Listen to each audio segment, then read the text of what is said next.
Hello everyone, welcome to a online solution. मैं हूं अशफाक। कैसे आप लोग? तो आज आपके सामने ज्योग्राफी का इंपॉर्टेंट सब्जेक्टिव क्वेश्चन लाया हूं और ये ज़्यादा लॉन्ग वाला सवाल नहीं है, लघु उत्तरीय प्रश्न इसको बोल सकते हैं। 2 नंबर 3 नंबर का जो सवाल आता है, ठीक है। तो यहाँ पे 5 से 6 सवाल है, बहुत इंपॉर्टेंट और ज़्यादा लॉन्ग भी वीडियो नहीं रहेगा, शॉर्ट भी रहेगा, है ना।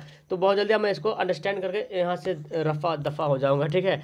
तो आपको यहाँ पर सब्जेक्टिव क्वेश्चन मिलेगा ज्योग्राफी का, और फिर इसी तरह से आपको डेली यहाँ पे आपको मिलते ही आ रहा है सब्जेक्टिव क्वेश्चन, ऑब्जेक्टिव क्वेश्चन तो होते जा रहा है ना। तो पहली बार चैनल पे आए तो सब्सक्राइब जरूर कर लेना, बटन को दबा लेना और फिर वीडियो को शुरू से लेकर आखिर तक देखिए, ताकि मैं जो आपको समझा रहा हूँ ताकि वो आपके खोपड़ी में, दिमाग में एकदम आसान से घुस जाए और कभी निकले ना एग्जाम से पहले तक। चलो ठीक है, सवाल यहाँ पे क्या है। सवाल बोला जा रहा है बिहार के अत्यधिक घनत्व वाले जिले का नाम लिखिए। तो बहुत ही इजी सा सवाल यहाँ पे, बिहार के अत्यधिक घनत्व वाले जिले का नाम। बिहार में अत्यधिक घनत्व वाले जिले सब क्रमशः मतलब सब जो एक लाइन से, क्रमशः मतलब क्या बोलते हैं, एक लाइन से पहले कौन है फिर कौन है फिर कौन है, उसके हिसाब से। तो देखेंगे पटना, दरभंगा, वैशाली, बेगूसराय, सीतामढ़ी, सारण है। इस जिलों में जनसंख्या घनत्व कितना है? 1200 व्यक्ति प्रति वर्ग किलोमीटर है, ठीक है। इन जिलों में जनसंख्या मतलब देखा गया है, तो इन जिलों में जनसंख्या घनत्व जो है 1200 व्यक्ति प्रति वर्ग किलोमीटर पे है, यानी कि एक वर्ग किलोमीटर में 1200 व्यक्ति। सबसे ज़्यादा पटना में जनसंख्या घनत्व वाला जो जिला यहाँ पे बिहार का जिला है वो कौन है? पटना है, ठीक है। तो इस बात को याद रखें। और पटना का प्रति व्यक्ति भी आय भी सर्वाधिक है ना। पटना की आबादी, सबसे आबादी वाला जिला भी पटना को बोला जाता है, ठीक है। सेकंड सवाल देखें, बिहार में अत्यंत कम घनत्व वाले जिले कौन कौन से हैं? लीजिए, ये भी सवाल आपके लिए एकदम हल्का सा सवाल आगे, और मेरे ख्याल से ये सब सवाल याद होगा आपको कि बिहार में अत्यंत कम घनत्व वाले जिले कौन कौन से हैं। तो बिहार में अत्यंत कम घनत्व वाले जिले कौन है? पश्चिमी चंपारण, बांका, जमुई, कैमूर। तो ये आपके एनसीईआरटी किताब के हिसाब से दिया हुआ है, ठीक है। एनसीईआरटी किताब के हिसाब से उसमें जो भी पश्चिम चंपारण हो सकता है, ये आगे पीछे होते रहता है। जनसंख्या घनत्व क्या होता है ना, साल में ये मतलब चेंज होते रहता है। साल में हो गया, या तो फिर जो जनगणना होता है उसके हिसाब से चेंज होते रहता है, ठीक है। तो फिलहाल आपकी किताब के हिसाब से पश्चिमी चंपारण है, बांका, जमुई, कैमूर। जिलों में जनसंख्या घनत्व 600 व्यक्ति प्रति वर्ग किलोमीटर की पाए जाते, मतलब एक वर्ग किलोमीटर में 600 व्यक्ति, ठीक है। और इसी तरह से अगर आपसे पूछ लिया जाए कि भारत में सबसे अधिक जनसंख्या घनत्व वाला राज्य कौन सा है, सबसे अधिक जनसंख्या घनत्व वाला राज्य, और वो राज्य हो जाएगा बिहार। सबसे अधिक जनसंख्या घनत्व वाला राज्य कौन हो जाएगा? बिहार। लेकिन सबसे ज़्यादा अधिक आबादी वाला राज्य, आबादी अलग होता है, आबादी मतलब ज़्यादा तादाद है, लोग ज़्यादा रह रहे हैं, और जनसंख्या घनत्व मतलब होता है कि एक वर्ग किलोमीटर कितना व्यक्ति है, एक वर्ग किलोमीटर में कितना व्यक्ति है, पूरा एवरेज निकाला जाता है, पूरा जो जमीन रहता है ना उसके हिसाब से निकाला जाता है, ठीक है। तो बिहार का जो जनसंख्या घनत्व है इंडिया का सबसे फर्स्ट नंबर पे है, और सबसे अधिक आबादी वाला राज्य है वो है उत्तर प्रदेश। वो कौन है? उत्तर प्रदेश है सबसे अधिक आबादी वाला राज्य, यूपी। और बिहार का नाम आता है तीसरा नंबर पे, आबादी के लिहाज से बिहार तीसरा नंबर पे आता है। और आपको ये भी पता होगा राजस्थान, ये क्षेत्रफल के हिसाब से सबसे फर्स्ट स्थान पर आता है, राजस्थान, ठीक है ना। इस तरह से एक और है प्रति व्यक्ति आय भी अगर देखा जाए तो प्रति व्यक्ति आय सबसे ज़्यादा किस राज्य का आता है? गोवा का। गोवा का प्रति व्यक्ति आय सबसे अधिक रहता है। और अगर केंद्र शासित प्रदेश का नाम करके पूछ लिया जाए कि किस केंद्र शासित प्रदेश का प्रति व्यक्ति आय सबसे ज़्यादा है, तो चंडीगढ़। किसका है? चंडीगढ़। चंडीगढ़ जो भी को है ना, चंडीगढ़ सबसे ज़्यादा उसका है। तो फिलहाल मैं तो एक्स्ट्रा बताती हूँ। नेक्स्ट सवाल यहाँ पे, बिहार की जनसंख्या आकार को बताइए। सब बिहार से सवाल यहाँ पे दिया हुआ है। बिहार की जनसंख्या आकार को बताइए।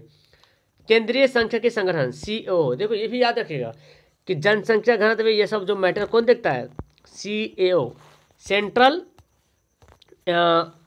केंद्रीय सांख्यिकी संगठन, सीएसओ होगा, सॉरी सीएओ नहीं होगा, CSO, central statistical organisation, CSO होगा, सीएओ नहीं सीएसओ, ठीक है।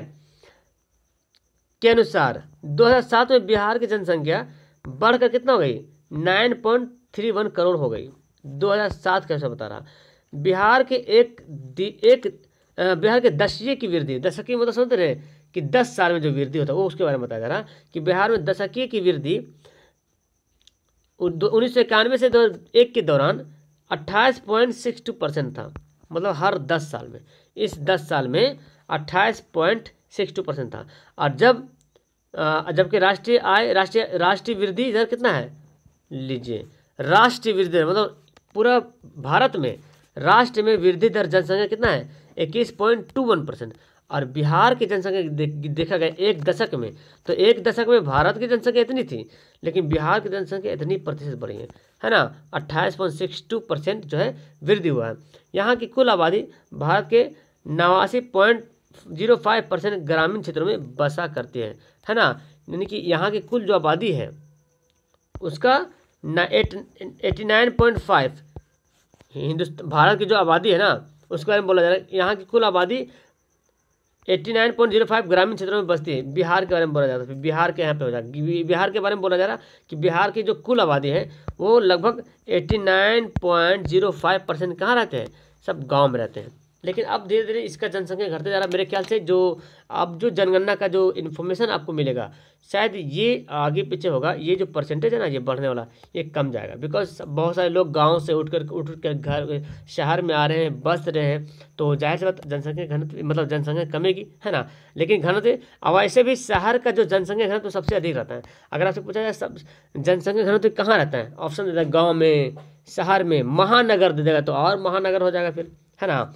तो जैसे जैसे अब मतलब महानगर शहर तो उस तरह जनसंख्या घनत्व बढ़ता है। हर कोई चाहता कि हम शहर में रहे, कौन आदमी नहीं चाहे कि हम शहर में ना रहे, हर कोई चाहता कि हम भी इस शहर में रह सकें।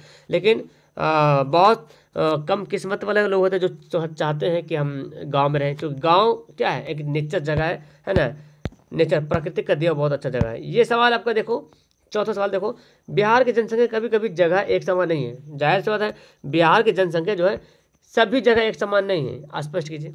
जाहिर सी बात है कि आपके पास आपके गांव है, आपके गांव में 1000 लोग हैं, ठीक है, लेकिन अब दूसरा गांव जो आएगा उसके बीच में क्या है, पूरा खेत खलियान पूरा खाली है, ठीक है, तो वहाँ पे आबादी नहीं।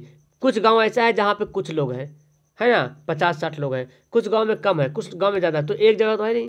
इस तरह शहर में भी देखिए, छोटे शहर में कम आबादी, बड़े शहर में ज़्यादा आबादी, गांव से शहर में ज़्यादा आबादी है, शहर से जो और मतलब सिटी है जो मेन जगह है वो और आबादी है ना। जैसे कि एक गांव हुआ, गांव से आपका ब्लॉक हुआ, जहाँ ब्लॉक पड़ता है वहाँ आबादी रहेगा, वहाँ से फिर जो आपका डिस्ट्रिक्ट है वहाँ आबादी आपको ज़्यादा मिलेगा, डिस्ट्रिक्ट से ज़्यादा जो आपका सिटी है टाउन है वहाँ आपको ज़्यादा आबादी मिलेगी। जैसे पटना हो गया, अब उससे पटना राजधानी है तो राजधानी में ज़्यादा आबादी, जाहिर सी बात है।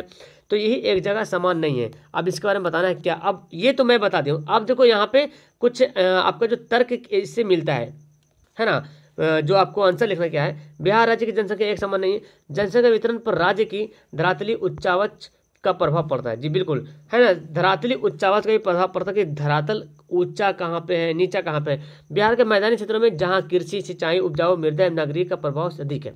बिहार में जो कृषि जो क्षेत्र है, मैदानी क्षेत्र है, वहाँ पे जो है ना ये सब जो है काम जो है मौजूद होता है, कृषि का काम होता है, सिंचाई उपजाऊ मृदा नगरीकरण का प्रभाव अधिक है। जाहिर है नगरीकरण भी बढ़ रहा, कृषि बढ़ रहा, कृषि सिंचाई ये सब काम प्रभाव होता है।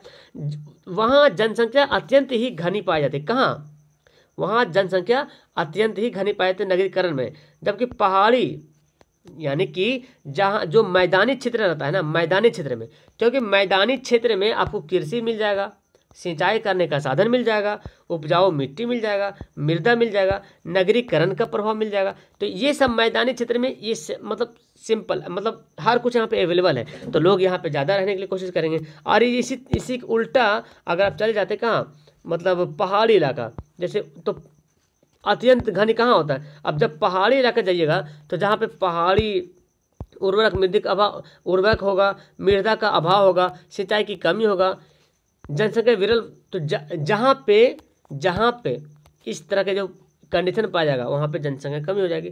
जहाँ पे सहूलत मिलेगा वहीं पे तो आदमी जाके लोग बसेंगे, जहाँ पे सहूलत ही नहीं मिलेगा तो लोग वहाँ पे क्यों जाएंगे, क्या करेंगे जाकर के। पटना, दरभंगा, गया, मुजफ्फरपुर जिलों में जनसंख्या सघन है, सबसे अधिक जनसंख्या, है ना।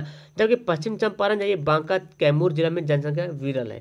क्यों विरल, आखिर क्या बात है। तो जाहिर सी बात है वहाँ के लोग जो है मतलब एक तो होता कि नहीं रह रहे अलग बात है, लेकिन जो खानदानी पैदाइश है वहाँ तो उसको रहना ही पड़ेगा, दादा बाप दादा तो रहते आ रहे तो रहना ही पड़ेगा। लेकिन बहुत लोग प्रवास कर जाते हैं, एक जगह से उठ के कहीं और चल जाते हैं, ठीक है। इस गांव से उठ के उस गांव, इस डिस्ट्रिक्ट से उठ के उस डिस्ट्रिक्ट चल जाते हैं। हर कोई, कौन अगर आपको बोल दीजिए चलो पटना रहेंगे, कौन नहीं चाहेगा पटना में हम नहीं रहें, कौन नहीं चाहेगा हम मुजफ्फरपुर में नहीं रहे, कौन नहीं चाहेगा हम गया में नहीं रहे। हर कोई चाहता है कि हम गया में रहे, बड़ा से बड़ा आपको मुंबई बड़ा है, अरे वाह मुंबई जाना, चलो यार चलो बोरा बिस्तरा बांधो निकलो, ऐसे बोलते हैं। तो मतलब क्या देख रहा, सहूलत सब कुछ वहाँ पे मिल रहा। तो कहने का मतलब कि ये इधर जो जनसंख्या कम है, इसका मतलब ये हुआ कि पहाड़ी इलाका भी होने के कारण होगा, जंगली इलाका भी होने के कारण होगा, उर्वरक होने के कारण, मृदा का अभाव होने के कारण, सिंचाई कमी होगा। तो ये सब बहुत कुछ फैक्टर रखता है। और आपका यहाँ पे लास्ट सवाल देखिए, एक सवाल और दिया हुआ है, यहाँ 2-3 सवाल और, एक सवाल है, 2 सवाल है, इन दोनों की बार करते हैं, इसके बाद सवाल तो नहीं है। चलो, मध्य युग में बिहार में नगरों का विकास किस प्रकार हुआ? मध्य युग में, तो मध्य युग में विकसित होने वाले जिले सासाराम था, है ना, मध्य युग में शेषा सूर्य ने बसाया था इसको। दरभंगा, पूर्णिया, छपरा एवं सिवान है मध्य युग में विकसित होने वाला ये सब जिला। बाकी जो अभी जो जिला दिख रहे हैं, इन नगरों के विकास का प्रमुख कारण है सड़कों का निर्माण एवं प्रशासनिक विकास। तो आखिर जो है मध्य युग में बिहार के नगरों का विकास किस प्रकार हुआ? तो और इसके अलावा जो यहाँ पे देख रहे हैं, मध्य युग में जो विकसित होने वाला जो जिला था यही था सासाराम, पूर्णिया, छपरा, सिवान। अब मतलब इसी से बढ़ गया, जैसे कि भारत में सुने पहले, भारत में जैसे बिहार देखो, बिहार से झारखंड अलग, बंगाल, पहले तो बंगाल कितना बड़ा बंगाल होता, बंगाल से पहले बिहार अलग हुआ, अब बिहार से झारखंड अलग हो गया, और झारखंड से सॉरी बिहार से फिर उड़ीसा भी अलग हो गया, है ना। तो इस तरह से छठे चला गया, वो स्टेट बनते चला गया, है ना। तो इसी तरह से पहले मध्य युग में ये सब था, और फिर ये यहाँ पे ऐसा होने का कारण क्या था, ये सब सासाराम, दरभंगा, पूर्णिया क्यों विकसित हुआ? क्योंकि विकास के कारण ये था सड़कों का निर्माण एवं प्रशासनिक विकास, है ना, सड़कों का विकास एवं प्रशासनिक विकास था यहाँ पे, इसलिए इसके वजह से ये जो मतलब ज़्यादा विकास हुआ। इन नगरों के विकास का प्रमुख कारण सड़कों का निर्माण एवं प्रशासनिक विकास, यही कारण था कि इसका विकास हुआ, क्योंकि सड़क का काम हुआ ज़्यादा, प्रशासनिक विकास भी ज़्यादा हुआ। अगला सवाल एक पढ़े कि 2 प्राचीन और 2 आधुनिक नगरों का नाम। तो ये जानते हैं, ये सब आपको ऑब्जेक्टिव मिल जाएगा। तो प्राचीन नगर का नाम कौन, बिहार का है पाटलिपुत्र और राजगीर, ये सिर्फ बिहार का ही आज सवाल देखने को मिल रहा है, ठीक है। और आधुनिक युग शहर का नाम हाजीपुर, बरौनी, ये सब आधुनिक शहर का नाम है। तो मैं यहाँ पे शॉर्ट में आपको जो इम्पोर्टेंट कुछ सब्जेक्टिव क्वेश्चन है जो कि दिया हूँ, ताकि आपके एग्जाम में काम आ जाए, है ना। देखो एग्जाम में काम आया ना आए, ठीक है, लेकिन ऑब्जेक्टिव क्वेश्चन अगर आएगा तो जरूर आप इसको हल करोगे। ये सब, ये CSO करना, ये सब तो बहुत आपको इम्पोर्टेंट काम करेगा, है ना। तो देखते हैं कहाँ तक काम करता है। आप लोग को सारा सवाल याद है तो मुझे कमेंट करना, ठीक है, और याद नहीं तो फिर याद कर लीजिए, ईजी सवाल है, कुछ भारी है नहीं। Okay bye.